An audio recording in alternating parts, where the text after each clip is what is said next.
2 நாளாகும் 28வது அதிகாரம். ஆகாஸ் ராஜாவாகிற போது 20 வயதாயிருந்து 16 வருஷம் எருசலேமில் அரசாண்டான். ஆனாலும் அவன் தன் தகப்பனாகிய தாவீதைப் போல் கர்த்தரின் பார்வைக்கு செம்மையானதை செய்யாமல் இஸ்ரவேல் ராஜாக்களின் வழிகளில் நடந்து பாகால்களுக்கு வார்ப்பு விக்கிரங்களை செய்தான். அவன் இன்னும் குமாரரின் பள்ளத்தாக்கிலே தூபம் காட்டி கர்த்தர் இஸ்ரவேல் புத்திரருக்கு முன்பாக துரத்தின ஜாதிகளுடைய அருவருப்புகளின்படியே தன் குமாரரை அக்கினியிலே தகித்து போட்டு மேடுகளிலும் மலைகளிலும் பச்சையான சகல மரங்களின் கீழும் பலியிட்டு தூபம் காட்டி வந்தான். ஆகையால் அவனுடைய தேவனாகிய கர்த்தர் அவனை சீரியருடைய ராஜாவின் கையில் ஒப்புக் கொடுத்தார். அவர்கள் அவனை முறியடித்து அவனுக்கு இருக்கிறவர்களிலே பெரிய கூட்டத்தை சிறைபிடித்து தமஸ்குவுக்கு கொண்டு போனார்கள். அவன் இஸ்ரவேலுடைய ராஜாவின் கையிலும் ஒப்புக் கொடுக்கப்பட்டான். இவன் அவனை வெகுவாய் முறியடித்தான். எப்படியெனில் யூதா மனுஷர் தங்கள் பிதாக்களின் தேவனாகிய கர்த்தரை விட்டபடியினால் ரெமலியாவின் குமாரனாகிய பெக்கா அவர்களில் ஒரே நாளில் 120,000 பேரை கொன்று போட்டான். அவர்கள் எல்லாரும் மகா வீரராக இருந்தவர்கள். அன்றியும் எப்ராயிமின் பராக்கிரமசாலியான சிக்ரியும் ராஜாவின் குமாரனாகிய மாசேயாவையும் அரமனை தலைவனாகிய அஸ்ரிக்காமையும் ராஜாவுக்கு இரண்டாவதான எல்கானாவையும் கொன்று போட்டான். இஸ்ரவேல் புத்திரர் தங்கள் சோரில் 2,00,000 பேராகிய ஸ்திரீகளையும் குமாரரையும் குமாரத்திகளையும் சிறைபிடித்து அவர்களுடைய அநேக திரவியங்களை கொள்ளையிட்டு கொள்ளை பொருளை சமாரியாவுக்கு கொண்டு போனார்கள். அங்கே ஓதேத் எனும் பேருள்ள கர்த்தருடைய தீர்க்கதரிசி ஒருவன் இருந்தான். அவன் சமாரியாவுக்கு வருகிற சேனைக்கு எதிராக போய் அவர்களை நோக்கியதோ, உங்கள் பிதாக்களின் தேவனாகிய கர்த்தர் யூதாவின் மேல் கோபம் கொண்டபடியினால் அவர்களை உங்கள் கைகளில் ஒப்புக் கொடுத்தார். நீங்களோ வானபரியந்தமிட்டுகிற உக்கரத்தோடே அவர்களை சங்காரம் பண்ணினீர்கள். எப்போதும் யூதாவின் புத்திரரையும் எருசலேமியரையும் நீங்கள் உங்களுக்கு வேலைக்காரிகளாகவும் கீழ்ப்படுத்த வேண்டும் என்று நினைக்கிறீர்கள். ஆனாலும் உங்கள் தேவனாகிய கர்த்தருக்கு விரோதமான குற்றங்கள் உங்களிடத்திலும் இல்லையோ? ஆதலால் நீங்கள் எனக்கு செவி கொடுத்து நீங்கள் உங்கள் சௌரிடத்தில் சிறைபிடித்து கொண்டு வந்தவர்களை திரும்ப அனுப்பிவிடுங்கள். கர்த்தருடைய உக்கிரமான கோபம் உங்கள் மேல் இருக்கிறது என்றான். அப்பொழுது எப்ராயிம் புத்திரரின் தலைவரில் சில பேராகிய யோகனானின் குமாரன் அசரியாவும் மெஷிலெமோத்தின் குமாரன் பெரகியாவும் சல்லூமின் குமாரன் எகெஸ்கியாவும் அத்துலாயின் குமாரன் அமாசாவும் யுத்தத்திலிருந்து வந்தவர்களுக்கு விரோதமாக எழும்பி அவர்களை நோக்கி, நீங்கள் சிறைபிடித்த இவர்களை உங்கள் இங்கே உள்ளே கொண்டு வர வேண்டாம். நம்மேல் திரளான குற்றமும் இஸ்ரவேலின் மேல் உக்கிரமான கோபமும் இருக்கையில் நீங்கள் கர்த்தருக்கு முன்பாக நம்மேல் குற்றம் சுமர பண்ணத்தக்கதாய் நம்முடைய பாவங்களையும் நம்முடைய குற்றங்களையும் அதிகமாக்க நினைக்கிறீர்கள் என்றார்கள். அப்பொழுது ஆயுதபாணிகளானவர்கள் சிறைபிடித்தவர்களையும் கொள்ளையுடைமைகளையும் பிரபுக்களுக்கு முன்பாகவும் சமஸ்த சபைக்கு முன்பாகவும் விட்டுவிட்டார்கள். அப்பொழுது பேர் குறிக்கப்பட்ட மனுஷர் எழும்பி சிறைபிடிக்கப்பட்டவர்களை சேர்த்து கொண்டு அவளில் வஸ்திரமில்லாத சகலருக்கும் கொள்ளையில் கொடுக்கப்பட்ட வஸ்திரங்களை கொடுத்து உடுப்பையும் பாதரட்சிகளையும் போடுவித்து அவர்களுக்கு சாப்பிடவும் குடிக்கவும் கொடுத்து அவர்களுக்கு எண்ணெய் வார்த்து அவர்களில் பலட்சியமானவர்களெல்லாம் கழுதைகள் மேலேற்றி பேரீச்ச மரங்களின் வெட்டனமாகிய எரிகோவிலே அவர்கள் சோரிடத்துக்கு கொண்டு வந்துவிட்டு சமாரியாவுக்கு திரும்பினார்கள்.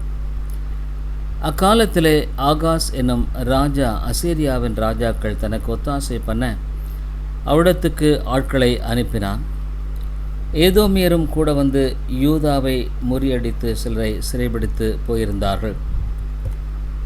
பெலிஸ்தரும் யூதாவிலே சமபூமியிலும் தெற்கேயும் இருக்கிற பட்டணங்களின் மேல் விழுந்து பெத்சிமேசையும் ஆயலோனையும் கெதரோத்தையும் சொக்கோவையும் அதன் கிராமங்களையும் திம்னாவையும் அதன் கிராமங்களையும் கிம்சோவையும் அதன் கிராமங்களையும் பிடித்து அங்கே குடியேறினார்கள்.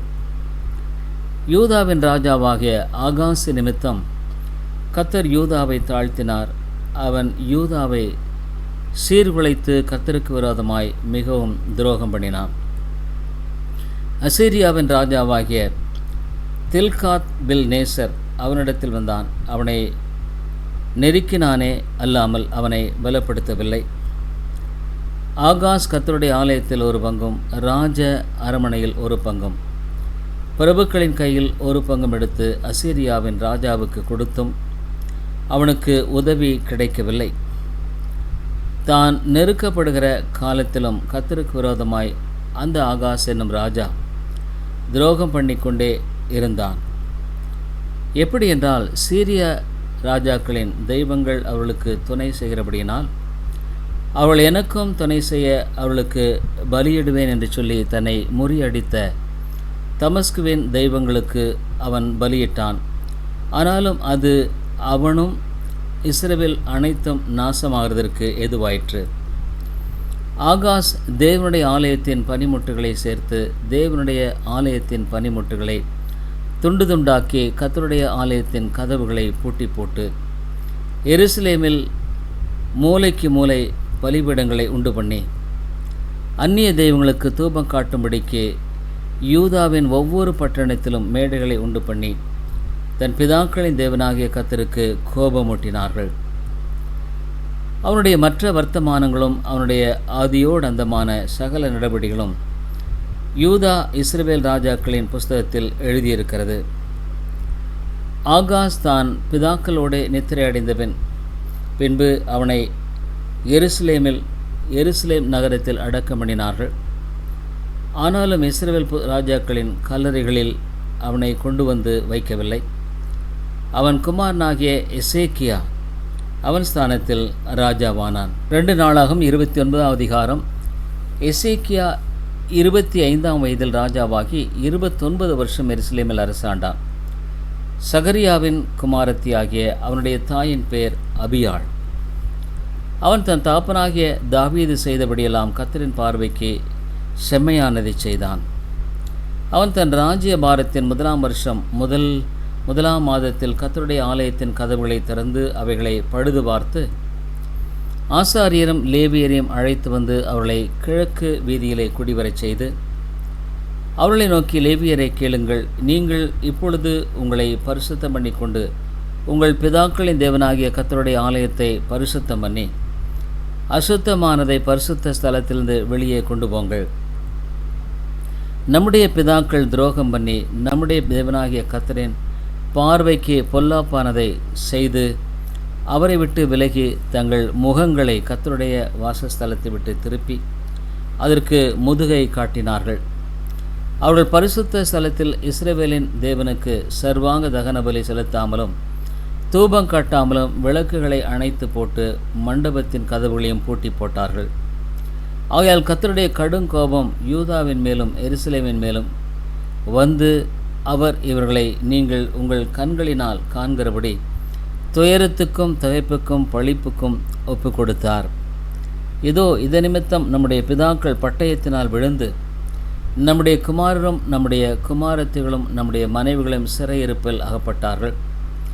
இப்போதும் இஸ்ரவேலின் தேவனாகிய கர்த்தருடைய உக்கிர கோபம் நம்மை விட்டு திரும்பும்படி அவரோடு உடன்படிக்கை பண்ண என் மனதிலே நிர்ணயித்து கொண்டேன். என் குமாரரே, நீங்கள் அசதியாயிராதேங்கள். நீங்கள் கர்த்தருக்கு பணிவிடை செய்யும்படி அவருக்கு முன்பாக நிற்கவும் அவருக்கு ஊழியம் செய்கிறவர்களும் தூபம் காட்டுவர்களுமாயிருக்கவும் உங்களை அவர் தெரிந்து கொண்டார் என்றார்.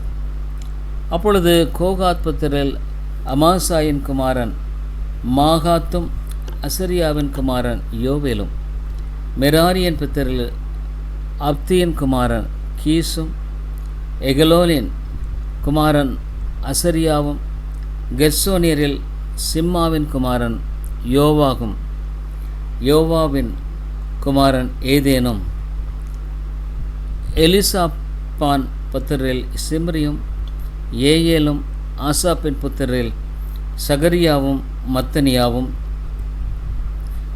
ஏமானின் புத்திரில் ஏகியேலும், சிமேயின் எதுத்தூனின் புத்திரில் செமாயாவும் ஊசியேலும் எனும் லேவியர் எழும்பி தங்கள் சவரை கூடி வரச் செய்து பரிசுத்தம் பண்ணிக்கொண்டு கர்த்தருடைய வசனங்களுக்கொத்த ராஜாவினுடைய கற்பனையின்படியே கர்த்தருடைய ஆலயத்தை சுத்திகரிக்க வந்தார்கள்.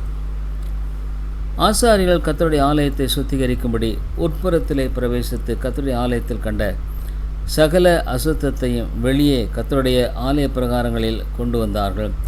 அப்பொழுது லேவியர் அதை எடுத்து வெளியே கீதரோன் ஆற்றுக்கு கொண்டு போனார்கள்.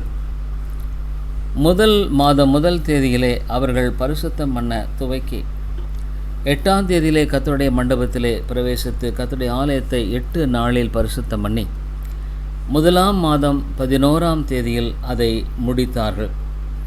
அவள் ராஜாவாகிய எசேக்கியாவினிடத்தில் போய், நாங்கள் கர்த்தரின் ஆலயத்தையும் சர்வாங்க தகன பலிபீடத்தையும் அதனுடைய சகல பணிமுட்டுகளையும் சமூக தப்பங்களின் மேஜையும் அதன் சகல பணிமுட்டுகளையும் சுத்திகரித்து, ராஜாவாகிய ஆகாஸ் அரசாளும்போது தம்முடைய பாதகத்தினால் எரிந்து போட்ட சகல பணிமுட்டுகளையும் முஸ்திப்பாக்கி பரிசுத்தம் பண்ணினோம்.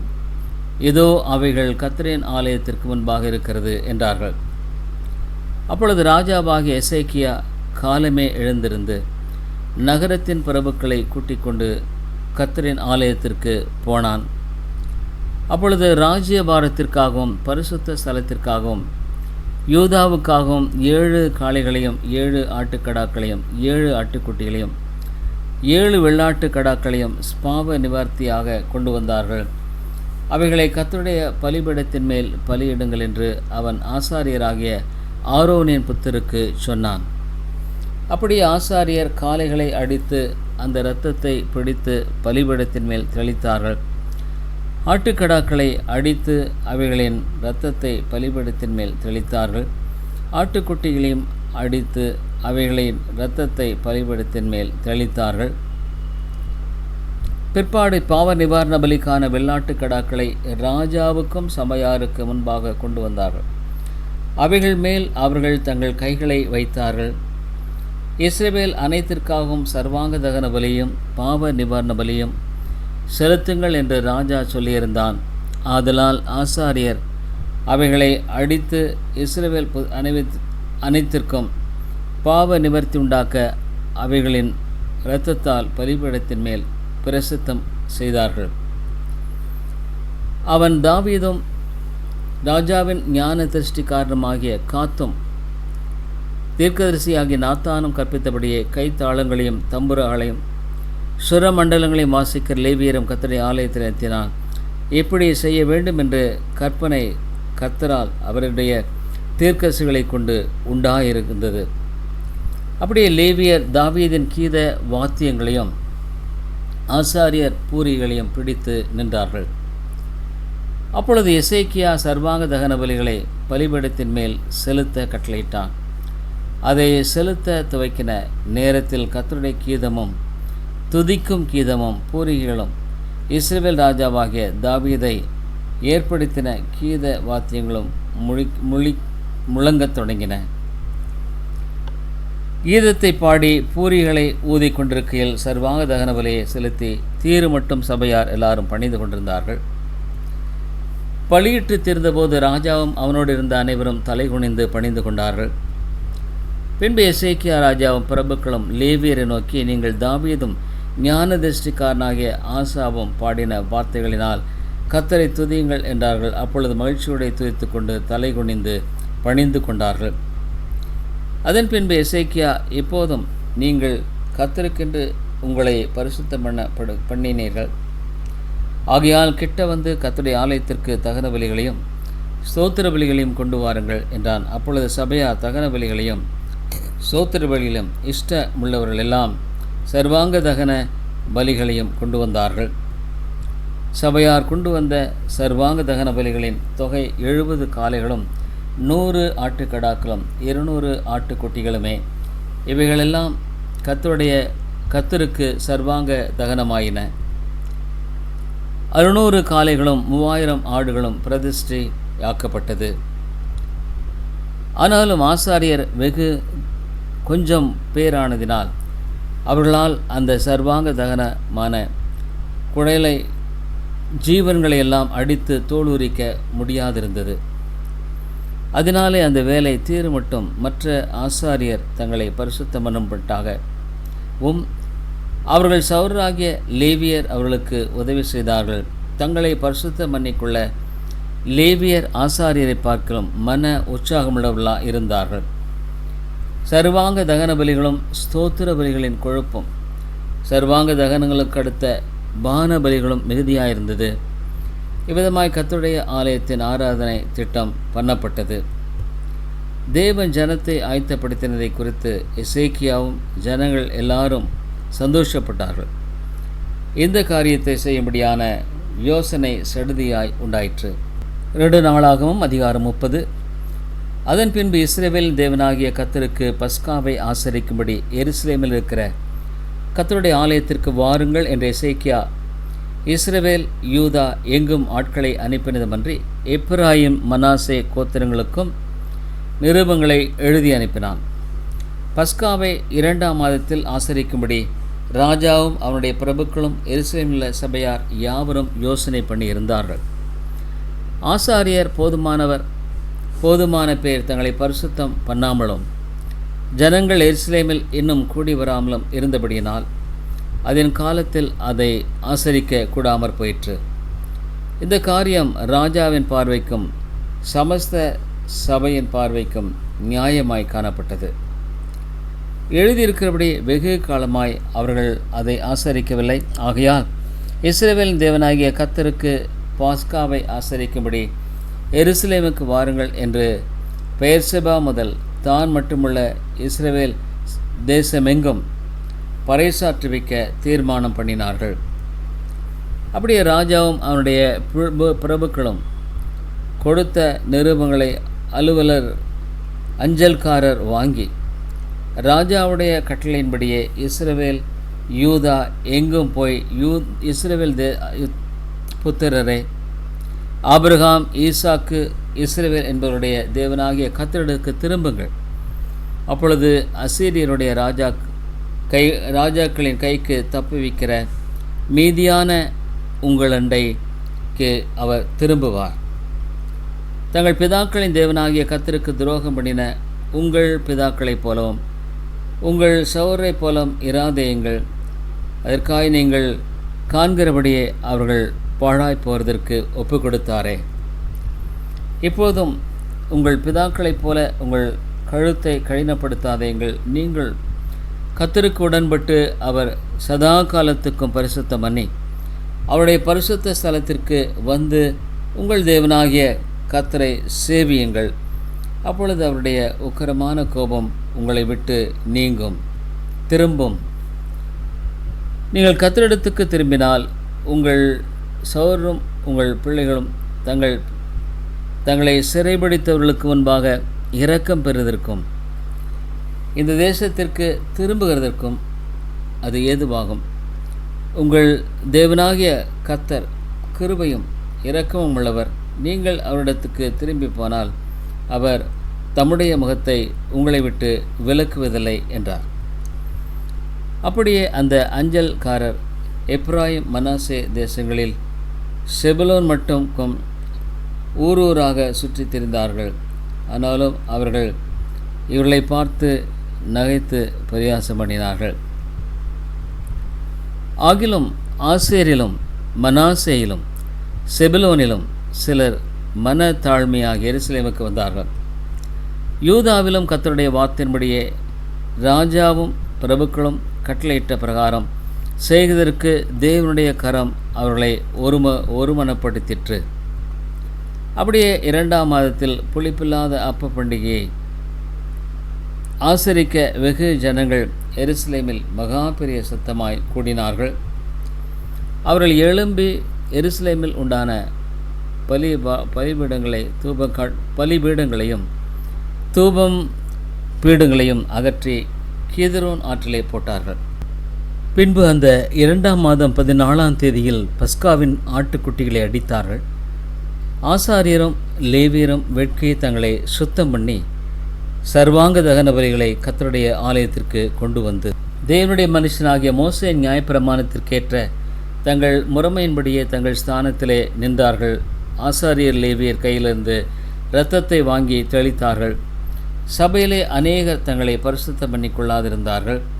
ஆகையால் சுத்தமில்லாத எல்லாரையும் கர்த்தருக்கு பரிசுத்தம் பண்ணி லேவியர் அவர்களுக்காக பஸ்காவின் ஆட்டுக்குட்டிகளை அடிக்கும் காரியத்தை விசாரித்தார்கள்.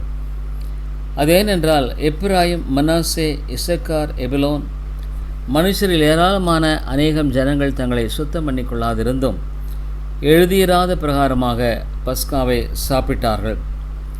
எசேக்கியா அவர்களுக்காக விண்ணப்பம் பண்ணி தங்கள் பிதாக்களின் தேவனாகிய கர்த்தரான தேவனை தேடும்படிக்கு தங்கள் இருதயத்தை நேராக்கினவர்கள் பரிசுத்த ஸ்தலத்திற்கேற்ற சுத்தாங்கம் அடையாதிருந்தாலும் கிருபையுள்ள கர்த்தர் அவர்கள் எல்லாருக்கும் மன்னிப்பாராக என்றார். கர்த்தர் எசேக்கியாவின் விண்ணப்பத்தை கேட்டு ஜனங்களுக்கு அனுகூலம் செய்தார். அப்படி எருசலேமிலே காணப்பட்ட இஸ்ரவேல் புத்திரர் பலிப்பில்லாத அப்ப பண்டிகையால் 7 நாளளவும் மகா சத்தத்தோடு ஆசரித்தார்கள்.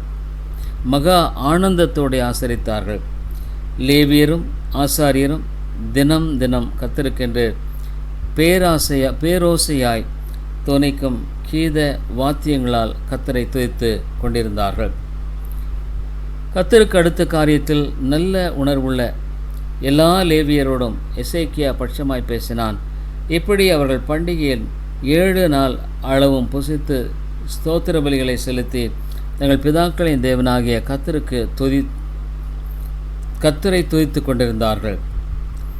பின்பு வேறு 7 நாளளவும் ஆசரிக்க சபையார் எல்லாரும் யோசனை பண்ணி அந்த 7 நாளும் ஆனந்தத்தோடு ஆசரித்தார்கள்.